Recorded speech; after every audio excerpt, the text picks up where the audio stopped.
식물 신령한 음료라는 제목으로 하나님 말씀 전하겠습니다. 자, 예수 그리스도의 피를 상징하는 포도주를 마시고 예수 그리스도의 살을 상징하는 떡을 먹는 기독교의 성찬식에 대해서 오늘 중요한 세 가지를 살펴보겠습니다. 잘 이해하시고 확실하게 정리하시기를 바랍니다. 자, 첫째로 우리가 기억해야 될 것은요, 신약의 성찬은, 오늘날 우리가 행하는 성찬식은 구약의 유월절 만찬을 대체한 것이다. 구약의 유월절 만찬을 대체한 것이다 라는 사실을 이해해야 됩니다.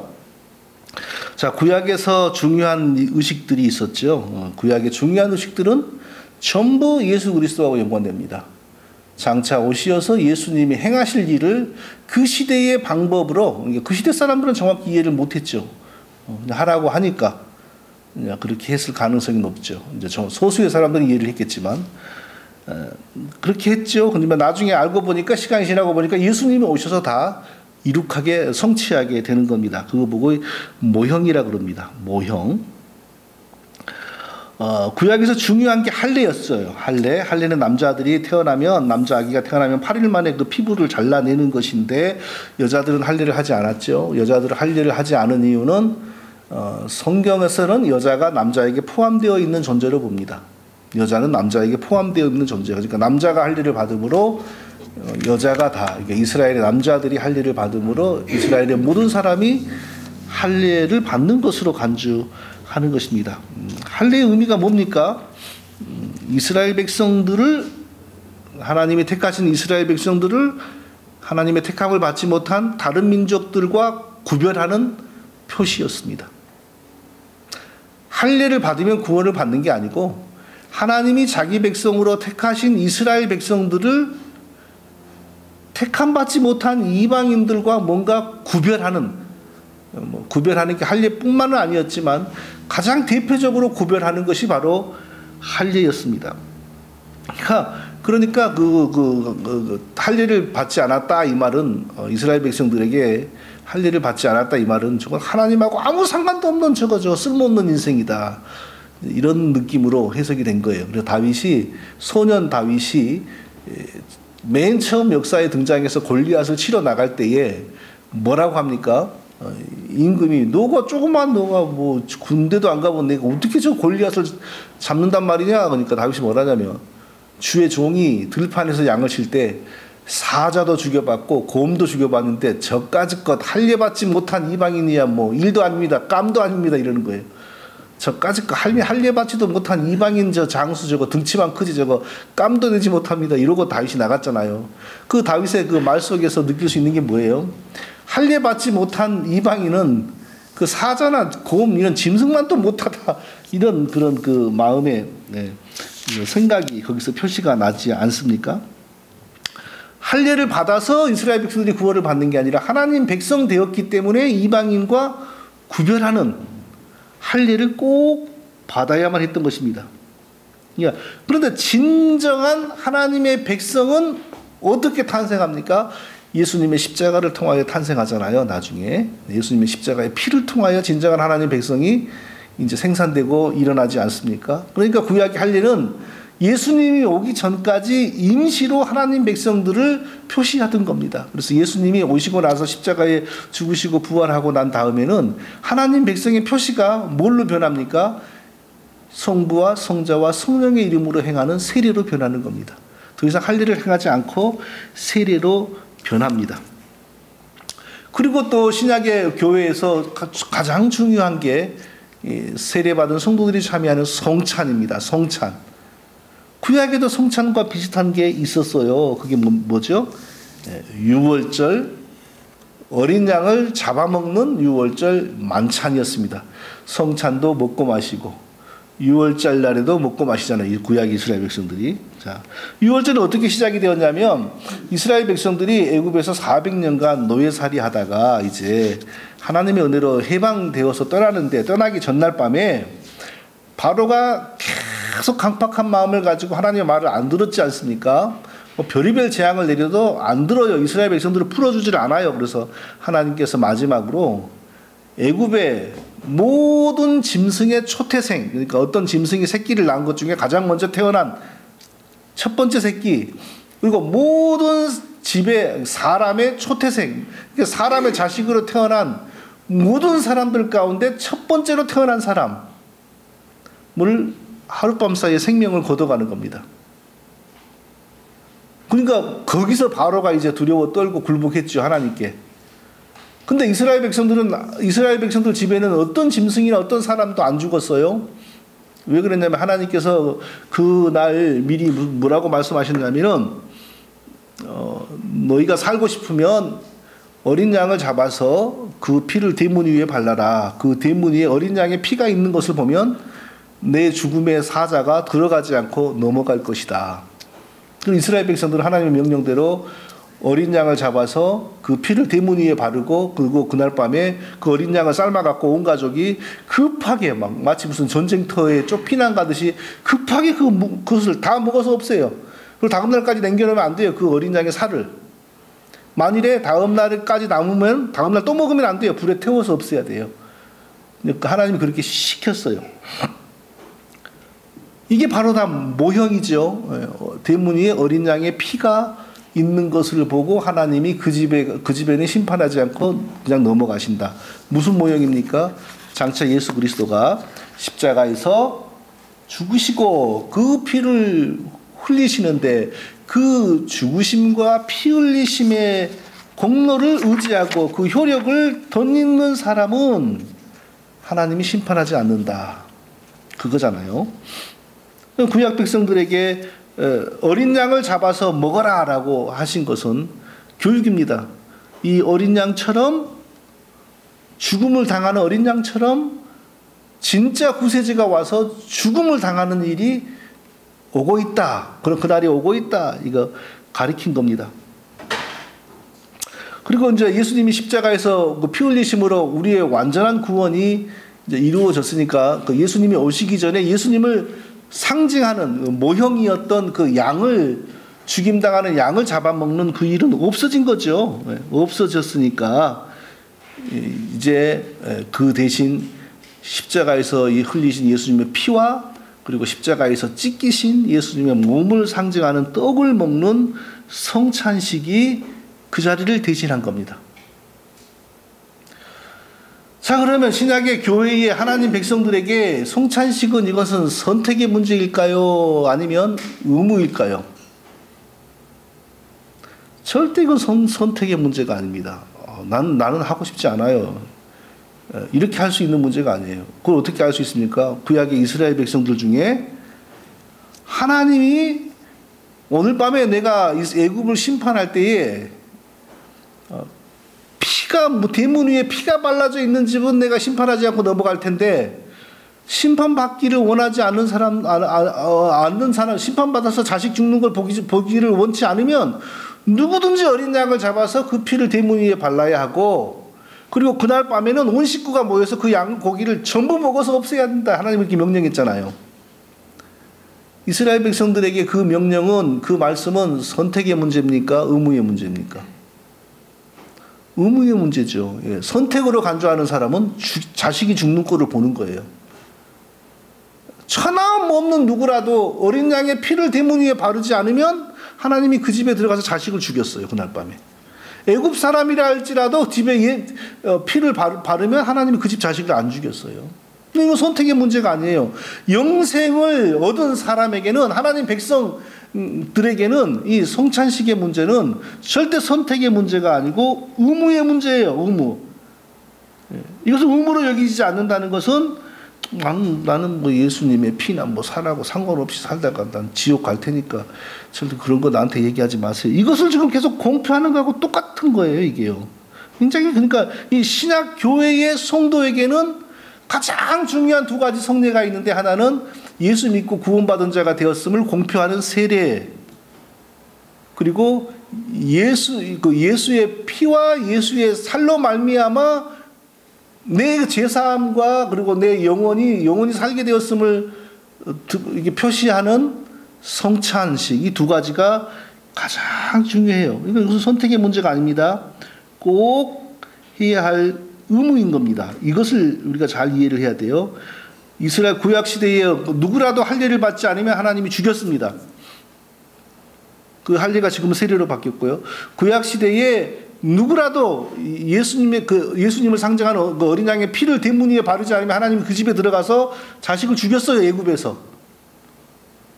지금 보니까 예수님의 피와 살을 내 영혼의 영원한 양식이라고 고백하는 성찬식을 안 하는 것은 굉장한 그것은 참 심각한 문제입니다. 자, 두 번째로 또 성찬식에 대해서 우리가 뭘 기억해야 되냐면요. 이 성찬식은 신비적인 의식이 아니다. 신비적인 의식이 아니다. 그럼 뭐죠? 신비적인 의식이 아니면 뭡니까? 이것은 예수님의 피와 예수님의 몸을 상징하고 표시하는 떡과 포도주를 마심으로 예수님과 내가 영적으로 연합되었다라고 하는 것을 확인하고 재확인하고 또 영어로 리뉴하고 이것입니다. 성찬식의 중요한 의식은. 자, 신비적인 것을 성찬에 대한 신비적인 것을 누가 가리키고 있습니까? 천주교가 가리키고 있습니다. 천주교는 성찬식에 대해 성찬에 대해서 뭐라고 가리킵니까? 사제라는 것도 비성경적이죠. 사제라는 말은 제사장이라는 뜻입니다. 구약에는 제사장이 있었고 그리고 마지막 제사장이 오셔서 십자가에서 피 흘리심으로 자기 몸으로 완전한 제사를 드림으로 이제는 더 이상 제사가 없고 제사장도 이 세상에 없죠. 그런데 천주교는 지금도 제사장입니다. 사제가 있으면서 이 성찬식을 거행할 때 이것은 너희를 위한 내 몸이니라고 하면서 이렇게 들어요. 이거 보고 축성한다 그러죠. 그 일을 행하는 순간에 성찬식의 떡과 그 포도주에서 본질적인 변화가 일어난다고 주장을 해요. 무슨 변화? 사람의 눈에는 여전히 그게 포도주고 여전히 떡이지만 이미 예수님의 살과 예수님의 몸으로 변했다. 그거 보고 화채설이라고 그럽니다. 화채설. 사람의 눈으로는 보기에는 그게 떡이고 포도주이지만 사제가 이렇게 들어서 이것은 너희를 위한 내 몸이니 라고 말하는 순간 이미 본질적으로 예수님의 살과 예수님의 피로 변했다. 이 신비한 것을 가리켜요. 또 이런 이론도 있어요. 공제설이라고 하는 이론도 있습니다. 그게 뭐냐면은 함께 존재한다 할 때는 한문은 잘 모르지만 함께 존재한다 이런 뜻이에요. 뭐가 어떻게 함께 존재하냐면은 예수님의 살이 그 떡 속에 실제로 존재하고 있다. 떡 속에 떡 안에 떡과 함께 떡 밑에 떡 이렇게 뭐 복잡해요 이론이. 근데 하여튼 거기에 존재하고 있다. 이게 다 신비적인 이론이죠. 어디 그게 진짜 예수님의 살입니까? 어디 진짜 예수님의 몸입니까? 그러니까 그들의 주장에 의하면 예수님이 처음으로 성찬식을 제정할 때 자 받으라 이것은 너희를 위한 내 몸이니 이렇게 말씀하셨잖아요. 사실 예수님의 몸은 어디 있어요? 그렇게 말씀하신 예수님의 몸은 여기 있죠. 여기. 그리고 이것은 내 몸이니라고 준 건 뭐예요? 떡에 불과하단 말이에요. 떡에. 그러니까 몸은 여기 있었고 내가 이제 예수님 역할을 해볼게요. 받으라 이것은 너희를 위하여 흘리는 내 몸이니 라면서 주었어요. 몸은 여기 있죠. 근데 떡은 여기 가고 있잖아요. 근데 그쪽 사람들의 주장에 의하면 이 떡 속에 떡과 함께 떡 안에 내 몸이 있다. 이렇게 말씀하셨다고 주장을 하는 거예요. 아니죠. 이것은 너희를 위하여 찢겨고 죽는 내 피를 상징하는 것이고 내 살을 상징하는 것이다. 그 차원에서 이것은 너희를 위한 내 몸이니라고 말씀하신 것이죠. 그렇게 하지 말아요. 자, 성찬을 신비적으로 해석해가지고 사제가 성찬식을 거행할 때 사람들 앞에서 그 예배당 안에서 이것은 너희를 위한 내 몸이니라고 이렇게 들고 이렇게 막 거룩하게 말을 할 때 그게 본질적으로 사람 보기에는 지금도 포도주고 떡이지만 본질적으로는 이미 영적으로 예수님의 피와 살로 변했다. 아니면 또 다른 그 공제설에 의해서 공제설로 의하자면 예수님의 진짜 살과 피가 그 떡 속에 떡과 함께 떡 안에 함께 존재하고 있다. 자, 이게 사실이라면 우리의 신앙이 어떻게 변해버린지 아세요? 성령 충만이 뭐냐? 이것부터 변해버리는 거예요. 자, 우리의 신앙에서 성령 충만은요. 우리 안에 예수님 믿는 순간에 거하시는 성령님이 우리의 생각과 마음과 우리의 삶과 이 모든 것을 예수님을 쫓아가도록 우리를 다스려 주시고 인도하는 게 성령 충만입니다. 그래서 우리 성령 충만하려면요, 제일 먼저 말씀 읽어야죠. 말씀대로 살아갈 수 있는 힘과 지혜를 달라고 기도해야죠. 성령이 깨닫게 해주는 죄가 있으면 회개해야죠. 이게 성령 충만이 우리한테는. 그런데 그 신비주의 성찬 신앙에 의하면 예수님의 진짜 피와 예수님의 진짜 살이 꼴깍꼴깍하고 넘어가니까 그게 많이 우리 속에 들어가면 들어갈수록 성령 충만이에요.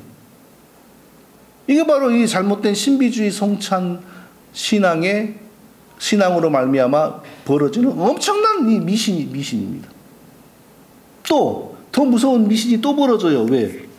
사제가 딱 들고 이렇게 성찬식을 거행하는 의식을 시작할 때 예수님의 진짜 살과 예수님의 피로 이렇게 변했잖아요. 자, 그 성찬식을 항상 하고 하면은 항상 남잖아요. 포도주가 남아요. 떡이 남아요. 우리는 어떻게 합니까? 성찬식을 하는 동안에 그 떡과 포도주는 특별한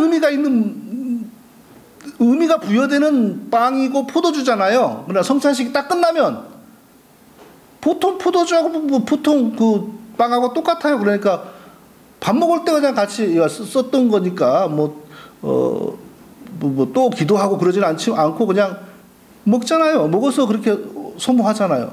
그런데 천주교에서는요, 이미 사제의 그 특별한 행위에 의해서 예수님의 피와 이미 살로 이렇게 변했잖아요. 근데 그게 남았어? 그건 예수님의 피와 살이 남은 거예요. 근데 죽은 피와 죽은 살이 아니에요. 살아있는 예수님의 피와 살아있는 예수님의 살입니다. 그럼 뭘 의미하죠? 예수 그리스도가 그 현존하고 거기에 계신다는 거예요. 그럼 이게 뭐가 되죠? 그 남은 피와 남은 포도주와 남은 떡이 경배의 대상이 되는 거예요. 왜? 예수님의 살아있는 피, 예수님의 살아있는 살이니까. 자, 제가 여기 있어요. 근데 저의 살아있는 피가 여기 있고 저의 살아있는 살이 여기 있어요. 그게 뭘 의미하죠? 내가 여기에 또 있는 거예요. 이건 이상한 비유인데, 내가 여기 또 있으니까 내 자식이나 내 아내가 여기 갖고 여보 이래야 되는 거예요. 여기에 내 살아있는 피와 내 살아있는 떡이 몸이 있으니까. 그러니까 천주교에서는요, 성찬식을 하고 남은 떡을 어떻게 관리해요? 어디 특별한 곳에 제가 본 적은 없어요. 가서 구경은 못 해봤어요. 근데 예수님하고 똑같이 취급을 해요. 그 앞에 가서 경배를 하고 그 앞에 가서 기도를 하고. 왜? 이게 바로 성찬에 대한 신비주의 신앙의 결과입니다. 성찬에 사용하는 포도주와 떡은 특별한 포도주이거나 특별한 못으로 만든 신비한 것이 아닙니다. 오늘날에는 교회가 식구들이 많아져가지고 이 떡을 해가지고 이렇게 막 뜯어 먹기가 어려우니까 요만한 밀떡을 사가지고 하는데 이것도 사실은 안 좋은 겁니다. 왜냐하면 분명히 예수님은 제자들에게 떡 하나를 이렇게 딱 들어서 받으라, 이것은 너희를 위한 내 몸이니 하면서 떡을 찢었어요. 찢었다고 해야 되나요? 부러뜨렸다고 해야 되나요? 그러니까 우리식으로 우리나라 떡은 말랑말랑해갖고 이렇게 찢는 거고, 그쪽 동네의 떡은 좀 딱딱해가지고 부러뜨리는 거란 말이에요. 이게 의미가 있는 거예요. 예수님의 몸, 하나의 몸이 우리를 위하여 찢겨지는 것이라고 얘기해요. 그리고 우리는 예수님의 한 몸을 떨어져 나온 것을 먹음으로 우리가 다 예수 그리스도의 몸을 영적으로 먹는 한 가족이 되었다.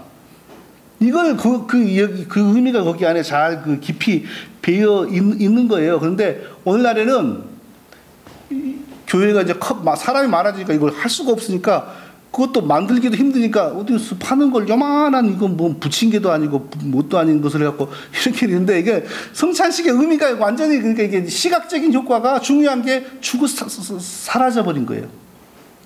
반드시 그게 세모처럼 생겼건 네모처럼 생겼건 동그랗게 생겼건 한 떡이 성찬식을 거행할 때 사람의 눈앞에서 찢겨져야 돼요. 네. 그리고 그 한 떡을 사람들이 먹어야 돼요. 그 안에 예수님이 이 떡처럼 우리의 죄사함을 위해서 자기 몸이 창에 찔리고 찢어지고 고난을 당했구나. 그리고 우리가 각각 다른 떡을 먹는 게 아니라 하나의 떡에서 떨어져 나온 빵을 그걸 먹음으로 해서 우리가 같은 은혜를 받고 있는 한 가족이구나. 그걸 우리가 확인하는 거란 말이에요. 그러니까 성찬에 대해서 사람의 생각으로는 이게 진짜 예수님이 우리 넘어갈 때, 우리 목으로 넘어갈 때 예수님이 진짜 피도 변하고 이것은 훨씬 신비적이고 뭐 그걸로부터 막 놀라운 뭐가 직접적으로 올 것 같으니까 사람의 생각은 좋을 것 같잖아요. 근데 그게 좋은 게 아니고 사실은 기독교 신앙에서 성경으로부터 완전히 멀어져 버리는 그 미신이 탄생해 버린 겁니다. 자, 그럼 우리의 진정한 올바른 성찬의 의미는 뭡니까? 영적으로 예수님과의 연합을 강화시키는 겁니다. 이 장면을 생각해 보세요. 종종 뭐 옛날에 우리가 옛날 사극이나 뭘 보면 그 젊은 부부가 이제 막 결혼을 했어요. 아니면 결혼을 하려고 해요. 근데 갑자기 나라에 전란이 일어나가지고 남자를 저기 변방으로 군대로 이제 끌고 갔잖아요. 그러면 여자가 혼자 남아 있습니다. 근데 두 사람의 마음이 너무 애틋해요. 그래서 헤어질 때 뭐 약속을 하잖아요. 보름달이 뜨면은 항상 보름달을 보면서 나를 생각하시오. 나도 그렇게 할 테니까 한다든지, 아니면 뭐 거울을 쪼개가지고 반씩 나눠가지고 이것을 보면서 나를 기억하시오 라고 하잖아요. 그래서 막 혼자서 그 쪼개진 거울을 보거나 보름달을 보면서 상대방을 생각하잖아요. 그게 뭐죠? 정신적인 연합이라고. 몸은 멀리 떨어져 있어도 그런 행위를 통하여 정신적인 연합이 계속 유지되고 있는 거예요. 그 정신적인 연합을 계속하기 위해서 보름달을 보거나 쪼개진 거울을 보는 게 뭐죠? 그 두 사람에게는 믿음이에요. 믿음. 그게 바로 성찬식이 바로 그런 원리와 상당히 같은 겁니다. 예수님의 피라고 표시된 상징된 포도주를 마시고 예수님의 살을 상징하는 떡을 먹음으로 우리에게서 어떤 일이 벌어지죠? 우리 몸이 빵과 된장국을 먹으면서 이렇게 생명이 유지되는 것처럼 우리의 신앙과 영혼이 보이지 않은 예수 그리스도라고 하는 양식을 먹음으로 우리의 신앙과 영혼이 살아가는구나. 우리가 먹는 음식이 내 몸에서 소화돼가지고 내 피가 되고 내 살이 되어서 완전히 내 몸의 일부가 되는 것처럼 영적으로 예수 그리스도의 피와 살이 내 영적으로 내가 먹음으로 그것을 먹음으로 인하여 나와 예수 그리스도가 완전히 한 몸이 되는구나. 이것을 확인하는 겁니다. 이것을 확인하고 또 재확인하고 이게 바로 성찬식이에요. 그런데 이게 단순히 그냥 사람이 하기만 해도 정신적으로 예수님과 연합이 되는데 놀라운 사실은 바로 그런 믿음을 가지고 이 성찬식의 떡을 받고 포도주를 마실 때에 성령이 함께 하심으로 그 사람의 신앙에 쉽게 말해서 예수 그리스도 인이 더 강하게 박히는 거죠. 예수님과의 나와의 영적인 관계가 더 이렇게 밀착이 되고 견고해지는 거. 이게 바로 성찬의 신비예요. 진정한 신비입니다. 단순한 똑같은 포도주와 똑같은 빵임에도 불구하고 거기에 신앙이 담겨 있잖아요. 신앙을 부여해가지고 예수님의 피와 살의 의미를 부여해가지고 먹을 때에 성령이 우리와 또 함께 역사하심으로 예수님과 나의 구세주 예수 그리스도와 내가 영적으로 더욱더 강하게 결속이 되는 겁니다. 이 성찬식은 자주 할수록 좋죠. 성경적으로는 자주 할수록 좋아요. 그런데 자주 하기가 어려우니까 뭐 1년에 뭐 절기를 따라 몇 번을 하고 그러는데 자주 할수록 좋은 거고 초대교회에서는 진짜 지금보다 훨씬 많이 했어요. 무엇이 성찬의 신비인가? 포도주와 떡이 예수님의 진짜 피와 살로 변해서 신비가 아니고 예수님의 살의 의미를 예수님의 피의 의미를 부여하여 그것을 먹고 마심으로 말미암아 그리고 더불어서 성령이 역사하심으로 말미암아 나의 구세주 우리의 구세주와 나와의 개인의 신앙적인 유대 영적인 그 연합이 더욱더 견고해진다. 이게 성찬식의 두 번째 중요한 의미입니다. 자, 세 번째로 성찬식의 또 세 번째 중요한 의미가 뭐냐 하면요.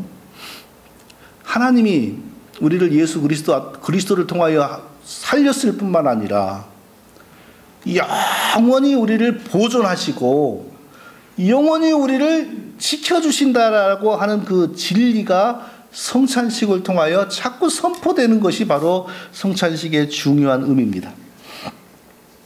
예, 세상에서는 어떤 사람이 어려운 지경에 처하면 도와줘요.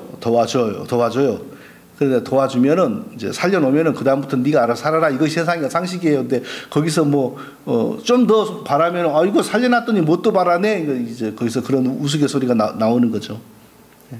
살려주면 지가 알아서 살아야죠, 세상에서는. 근데 하나님의 은혜의 세계에서는요, 죽을 죄인을 살려주실 뿐만 아니라 앞으로 계속 살아가도록 끝까지 책임을 져주십니다. 그것이 바로 하나님의 은혜입니다.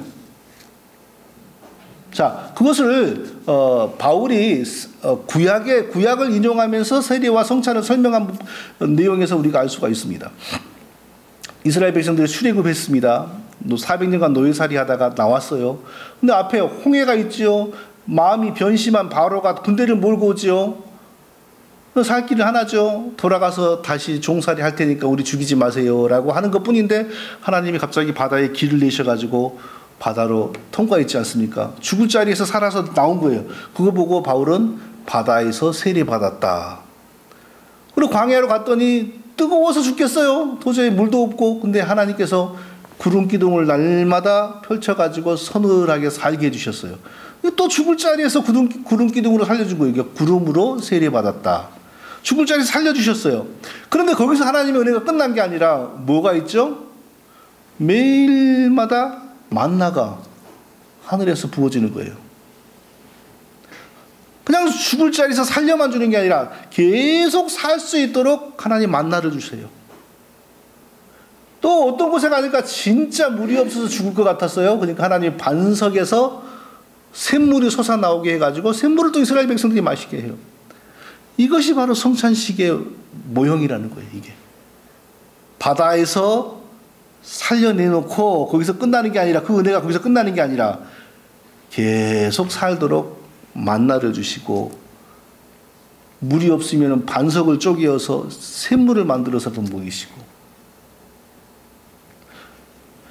세례를 통하여 죽은 사람을 하나님의 백성으로 선포하고, 그리고 세례를 통하여 하나님 백성 되었다고 선포된 사람을 성찬에 참여하게 하여 계속 하나님이 죽지 말고 살아라, 내가 너를 끝까지 보존한다, 내가 너를 끝까지 지킨다, 내가 너를 끝까지 살도록 내가 은혜를 베푼다 라고 말씀해 주시는 것이 바로 성찬식입니다.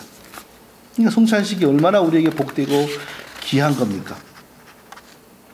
그런데 하나님 우리를 계속 먹여주시고 살려주시고 존재하게 하시고 보존해 주신다라고 하는 것을 얼마든지 다른 방법으로도 우리에게 선포해 주시고 알려줄 수 있을 텐데, 막 먹고 마시고 하는 방법으로 또 알려주시는 것은 뭘까? 좀 그거 궁금하지 않으세요? 그 원인은 다양하고 여러 가지가 있지만 그 중에 하나는 이것을 생각할 수 있습니다. 그쪽 동네 사람들은 원래 그 중요한 무슨 일이 있으면 그것을 딱 마치고 나서 그 자리에서 먹고 마시는 관습이 있었어요. 양쪽에서 뭔가를 협상을 한다거나 계약을 맺으면은, 그 계약이 딱 성사가 이루어지고 나면은 그 자리에서 음식을 차려서 먹었단 말이에요. 그 사람들이 그런 걸 잘했어요. 우리나라 사람들도 그런 거 잘했지만, 예를 들어서 또 그 두 나라가 군신의 맹약을 맺는다거나 그러면은 딱 약속을 맺고 나서는 말을 죽여서 말의 피를 한 사발씩 가지고 서로 마신다거나. 그러니까 먹음으로 두 사람 사이에 이루어진 그 약속이 확증되고 선포되고, 그리고 그걸 몇 년 후에 주기적으로 또 반복함으로 계속 리뉴하고, 그런 문화가 있어서 이 사람들에게. 그러니까 여러 가지 이유가 있지만 그 중에 바로 그런 문화의 또 어떤 배경 속에서 하나님이 예수 그리스도를 통하여 우리를 영원히 먹이시고 살리신다라고 하는 그 은혜와 사랑을, 예수님을 상징하는, 예수님의 피를 상징하는 포도주와 예수님의 살을 상징하는 떡을 먹고 마시게 함으로 그 하나님의 약속을 우리에게 각인시켜주고 또 각인시켜주고 반복적으로 리뉴되게 하셨다라고 이해할 수 있는 것입니다. 성찬식에서 바로 이게 제일 중요한 거예요. 성찬에 참여한다 그 자체가 뭘 의미하냐? 하나님이 나를 예수 그리스도를 통하여 이미 살렸을 뿐만 아니라 살긴 사는데 삐쩍 말라서 사는 게 아니라 풍성한 은혜를 주시어서 풍성한 은혜를 누리면서 영원히 보존되도록 하나님께서 약속해 주신다. 그 뜻이 있는 거예요. 예수님의 살과 피를 우리에게 하나님이 제공해 주심으로 우리가 그것을 먹음으로 하나님의 풍성한 은혜를 영원히 누리게 된다. 그 약속을 자꾸 확인받는 거예요. 자, 여기에서 정말 우리가 놀라운 은혜를 깨달을 수가 있고 확인할 수가 있죠. 하나님이 우리를 구원하실 때에 구원해 줄 만한 이유를 나 자신 속에서 찾으셨다면 우리는 죽었을 겁니다. 왜? 우리를 구원할 만한 이유를 우리 속에서 찾을 수가 없기 때문에. 하나님이 우리를 구원해 놓고 또 우리를 계속해서 은혜와 사랑으로 풍성하게 돌보아 주시기 위하여 그럴 만한 이유를 우리 속에서 찾았다면 우리는 어찌 구원은 받았을지라도 말라 죽어갈 겁니다. 왜? 우리 속에는 하나님이 우리에게 풍성한 은혜를 주셔야 할 만한 이유나 근거를 발견할 수가 없거든요. 하나님은 오직 예수 그리스도 안에서 우리를 택하셨고 오직 예수 그리스도 안에서 우리를 구원하셨고 오직 예수 그리스도 안에서 우리에게 영원한 은혜와 사랑을 보장하시는 겁니다. 그것이 바로 성찬식의 제일 중요한 의미예요.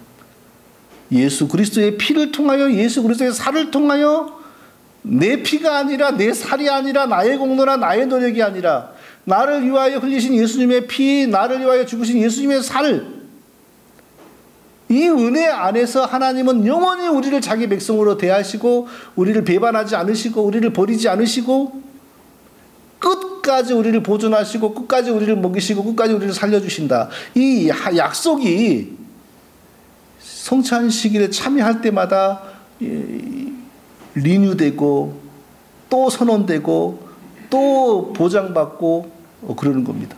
얼마나 성찬 시기 귀한 겁니까? 그러니까 진정으로 우리가 성찬 시기의 의미를 알고 참여하면 우리는 겸손해질 수밖에 없지요. 내가 나의 공로 때문에 내가 하나님 백성 된 것이 아니에요. 오직 예수님의 공로 때문에. 나의 노력이나 나의 지혜 때문에 내가 하나님의 돌보심과 영원한 보존과 영원한 양육을 내가 보장받는 것이 아니고 오직 예수 그리스도 안에서 예수님 때문에 예수님의 십자가 때문에 내가 영원히 보존되고 영원히 양육되고 영원히 내가 은혜와 사랑을 입게 된다. 이 약속, 이 은혜, 이 진리를 계속 우리에게 각인시켜 주는 게 뭡니까? 성찬식입니다. 그러니까 성찬식이 얼마나 중요한 겁니까? 그러므로 구원받은 성도는 반드시 성찬식을 참여해야 돼요. 참여해야 돼요. 선택의 문제가 아니에요. 이 진리를 알고 성찬식에 참여하면 얼마나 우리의 영혼에게 큰 위로가 되고 감사가 되고 기쁨이 되고 소망이 되는지 몰라요. 근데 현대 교회에서는 이 성찬식의 비중이 너무너무 약해져 가지고 이 내막을 잘 설명도 못 하고 있고 그냥 의뢰 1년에 한두 번 해야 되는 것처럼 너무 가볍게 여기는 경우가 많아요. 우리 성도님들은 이 성찬식에 담겨 있는 깊은 은혜와 이 진리를 날마다 더 많이 깨달아가면서 성찬의 그 은혜를 앞으로 더 풍성하게 누릴 수 있기를 예수님의 이름으로 축원드립니다. 거룩하신 아버지 하나님,